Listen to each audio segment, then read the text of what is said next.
तुम्ही बघताय एबीपी माझाची सगळ्यात मोठी एक्सक्लुझिव्ह बातमी। देवेंद्र फडणवीस आणि अमित शहा यांची दिल्लीमध्ये गुप्त भेट झाल्याची माहिती एबीपी माझाच्या विश्वसनीय सूत्रांनी दिली आहे आणि त्या सोबतच आजच आशिष शेलार आणि अमित शहा यांची सुद्धा दिल्लीमध्ये गुप्त बैठक झाली आहे। अमित शहांसोबतची देवेंद्र फडणवीस आणि आशिष शेलार या दोघांची भेट ही स्वतंत्र होती।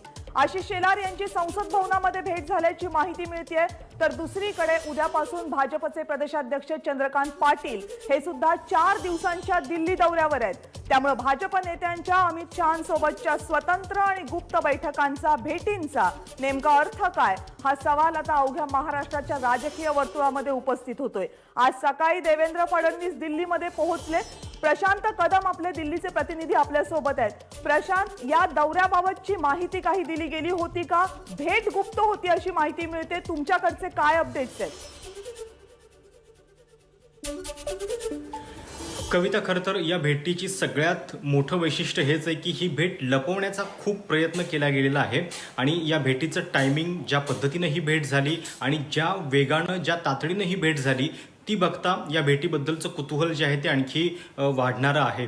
आज सकाळी अमित शहांच्या सोबत देवेंद्र फडणवीस यांची ही भेट झाली। ही भेट नेमकी अमित शहा यांच्या घरी झाली की इतर कुठल्या त्रयस्थ ठिकाणी झाली याची आपल्याला अद्याप माहिती नाहीये, मात्र ही भेट झाली एवढं नक्की आहे। आणि या भेटीपाठोपाठ म्हणजे या संपूर्ण भेटीमधला जो घटनाक्रम आहे, जी क्रोनॉलॉजी आहे ती सुद्धा खूप इंटरेस्टिंग आहे। म्हणजे आधी देवेंद्र फडणवीस आणि अमित शहा यांची भेट होते, त्याच्यानंतर आशिष शेलार आणि अमित शहा यांची भेट होते। या दोन्ही भेटी स्वतंत्रपणे होतात। त्यातच भाजपचे प्रदेशाध्यक्ष चंद्रकांत पाटील हे अगदी आज रात्री दिल्लीमध्ये दाखल होत आहेत। पुढचे 4 दिवस ते दिल्लीमध्ये असणार आहेत आणि त्याच्या आधी देवेंद्र फडणवीस यांना इतक्या तातडीनं दिल्लीत येण्याची गरज का पडली? चंद्रकांत पाटील यांच्या दौऱ्यामध्येच 9 तारखेला देवेंद्र फडणवीस हे सुद्धा दिल्लीत असणार आहेत, मात्र 2-3 दिवसाच्या आधीच एवढी अशी काय अर्जन्सी होती की ज्याच्यामुळे देवेंद्र फडणवीस हे अमित शहांना भेटले? आणि दुसरं म्हणजे या भेटीबद्दल इतकी गुप्तता ठेवण्याचा प्रयत्न केला गेलेला आहे, कारण या भेटीच्या संदर्भात आम्ही देवेंद्र फडणवीस यांना सुद्धा थेट संपर्क करण्याचा प्रयत्न केला। त्यांच्या ऑफिसकडून सुद्धा ही गोष्ट डिनाय केली जाते की अशी ते दिल्लीला आले होते म्हणून वगैरे, पण भेट झालेली आहे ही अत्यंत विश्वसनीय आणि खात्रीलायक सूत्रांची माहिती आहे आणि त्यामुळं राज्याच्या राजकारणामध्ये एकूणच ही घटना जी आहे ती भुवया उंचावायला लावणारी आहे। एकतर भेट झाली, ज्या पद्धतीने झाली ती एक खूप आश्चर्याची गोष्ट आहे आणि शिवाय ती लपवण्याचा इतका का प्रयत्न केला जातोय हा सुद्धा याच्यातला प्रश्न आहे। प्रशांत, तुम्ही राहाच आपल्यासोबत, आपले प्रतिनिधी गणेश ठाकूर सुद्धा मुंबईहून आपल्यासोबत आहेत। गणेश, भेट का झाली, भेटीमध्ये काय झालं, या प्रश्नांची उत्तरं तर येतील ना येतील, पण सगळ्यात महत्त्वाचं भेट झाली की झाली नाही याच्यावर प्रश्नचिन्ह भाजप ठेवू पाहते। भाजपच्या मुंबईमधल्या कार्यालयातली तुमची बोलणं झालेलं आहे का? भाजपचे नेते या बाबतीत काय सांगतायत? कविता, ज्या वेळेला आपल्याला ही माहिती मिळाली की आज तातडीची बैठक झाली आणि बैठक गुप्त ठेवण्यात आली, आधी देवेंद्र फडणवीस त्यानंतर आशिष शेलार, चंद्रकांत पाटील जात आहेत याची माहिती प्रसारमाध्यमांना दिली गेली होती, मात्र या 2 भेटी संदर्भात कोणतीही माहिती दिली गेली नाही। प्रोटोकॉल प्रमाणे किंवा जो एक प्रॅक्टिस आहे, प्रॅक्टिस अशी आहे की जर असे महत्त्वाचे नेते दिल्लीवारी करतात तर त्यावेळेला प्रसार माध्यमांना, चॅनल्सला, प्रिंट मीडियाला याचा तपशील दिला जातो की ही बैठक आणि ही भेट होणार आहे दिल्लीमध्ये, हे नेते या नेत्यांशी भेटणार आहेत। मात्र ह्या भेटी संदर्भात ज्यावेळेस आम्ही संपर्क केला भाजपच्या नेत्यांशी देवेंद्र फडणवीस यांच्या कार्यालयात, तर त्यांच्याकडनं सांगण्यात आलं की देवेंद्र फडणवीस दिल्लीत नव्हते तर मुंबईतच ते होते। मात्र आम्ही आमच्या सूत्रांकडनं, जे एअरपोर्ट अथॉरिटीमध्ये सूत्र आहेत त्यांच्याकडनं माहिती घेतली तर आज दुपारी 1:15 वाजता 1:15 देवेंद्र फडणवीस हे दिल्लीहून मुंबई विमानतळावर दाखल झाले। जी नॉर्मल पॅसेंजर फ्लाईट असते त्या फ्लाईटनं गेले, ते चार्टर प्लेननं आले नव्हते, तर 1:15 इथं येऊन ते इथून एअरपोर्टवरून थेट उत्तर इथं जे भाजपचं पक्षाचा कार्यक्रम आहे त्या कार्यक्रमासाठी पोहोचले। जो त्यांचे शेड्यूल होता त्या शेड्यूलमध्ये देखील आज यांचा उत्तर इथला कार्यक्रमाचा उल्लेख होता, मात्र दिल्लीच्या भेटी संदर्भात कोणतीही माहिती किंवा त्यांच्या शेड्यूलमध्ये उल्लेख नव्हता। काल रात्री गेले की आज सकाळी याबद्दल अद्याप माहिती नाही, पण ते गेले होते आणि आज दुपारी 1:15 वाजता इथं आले। ही भेट गुप्त ठेवण्याची खूप प्रयत्न केला गेला, मात्र ही माहिती एबीपी माझाच्या हाती लागली आणि ही भेट झाली आहे हे कन्फर्म आहे। तसं प्रशांतने सांगितलं की भेट अमित शहा यांच्या घरी झाली का कुठे याबद्दल तपशील पूर्ण अद्याप नाहीये।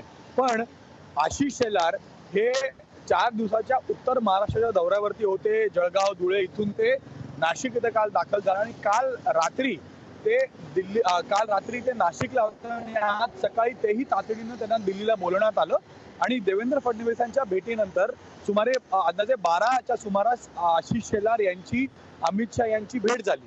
तर ह्या दोन नेत्यांना दिल्लीला बोलवण्यात आलं होतं आणि ही माहिती कोणालाही नव्हती. ही भेटही गुप्त ठेवण्यात आली होती.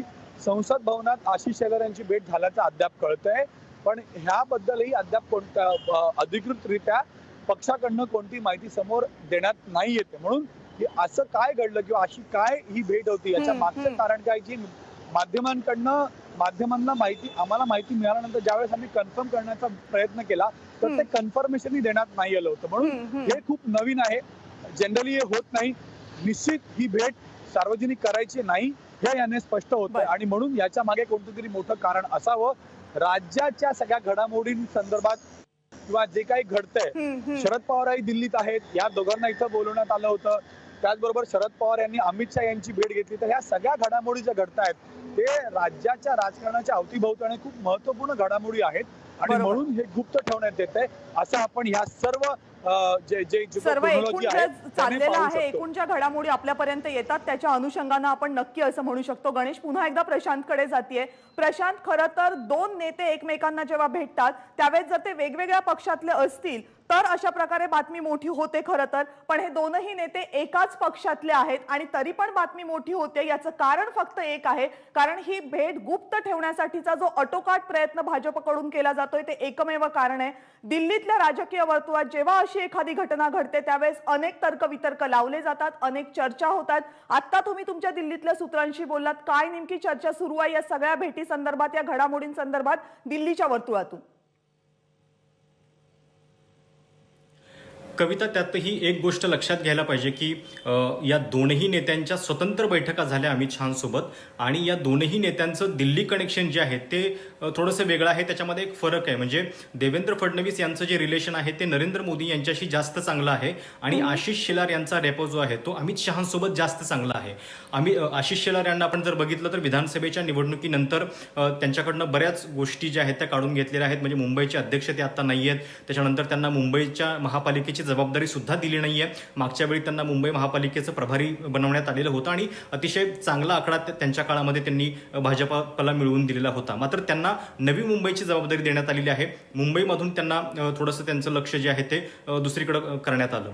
याच्याशिवाय देवेंद्र फडणवीस यांच्या गुप्त भेटीचा जर आपण संदर्भ लक्षात घेतला तर याच्या आधी सुद्धा त्यांची एक भेट जुलै महिन्यामध्ये झाली होती आणि ती सुद्धा अशाच पद्धतीनं गुप्त भेट झालेली होती आणि विदर्भातलं एक शिष्टमंडळ घेऊन ते त्यावेळी आले होते दिल्लीमध्ये.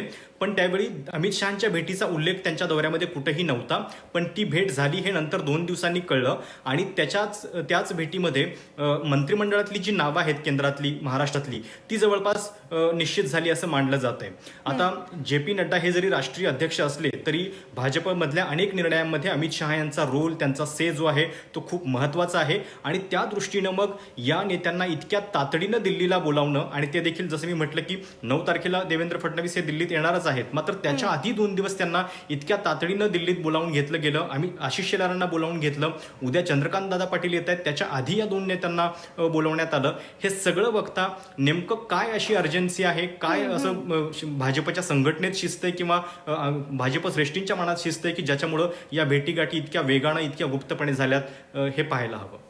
प्रशांत, आणखी एक महत्त्वाचा मुद्दा जो गणेशनं आता काही वेळापूर्वी उपस्थित केला होता, शरद पवार सुद्धा दिल्लीत आहेत, त्यांच्याही अनेक भेटी होत आहेत सध्या आणि त्याच्यानंतर आता ही भेट जी गुप्त ठेवण्याचा प्रयत्न केला जातोय. महाराष्ट्रातलं एकूण राजकारण, सध्याची असलेली राजकीय परिस्थिती आणि आता ही होत असलेली गुप्त भेट याचे काही संदर्भ लावले जात आहेत? कविता, खरं तर महाविकास आघाडीचं सरकार जेव्हापासून बनलेलं आहे तेव्हा कुठलाही महाराष्ट्राचा नेता दिल्लीत आला कुठल्याही पक्षाचा की इतर 3 पक्षांचे नेते कुठे आहेत हे लगेचच प्रश्न पडतो आणि त्यामुळं शरद पवारांच्या बद्दल सुद्धा हा प्रश्न लगेच उपस्थित होणं साहजिक आहे. पण शरद पवार हे काल दुपारपासूनच कर्नाटकला गेलेले आहेत. आज त्यांनी कर्नाटकच्या मुख्यमंत्र्यांची सुद्धा भेट घेतलेली आहे. त्यांच्या कुटुंबातलं एक लग्न आहे आणि त्या लग्नासाठी काल शरद पवार आणि सुप्रिया सुळे हे दोघेही दुपारी दिल्लीतून रवाना झालेले आहेत. त्यामुळे शरद पवार या भेटीच्या वेळी दिल्लीत नव्हते ही गोष्ट नक्की आहे. शिवसेनेचे खासदार संजय राऊत हे दिल्लीमध्ये आहेत, पण ते अधिवेशनासाठी आहेत आणि सकाळी जी विरोधकांची एकत्रित बैठक होती किंवा जंतर मंतरवरती जे आंदोलन होतं त्याच्यामध्ये ते व्यग्र होते. एबीपी माझा, उघडा डोळे बघा नीट.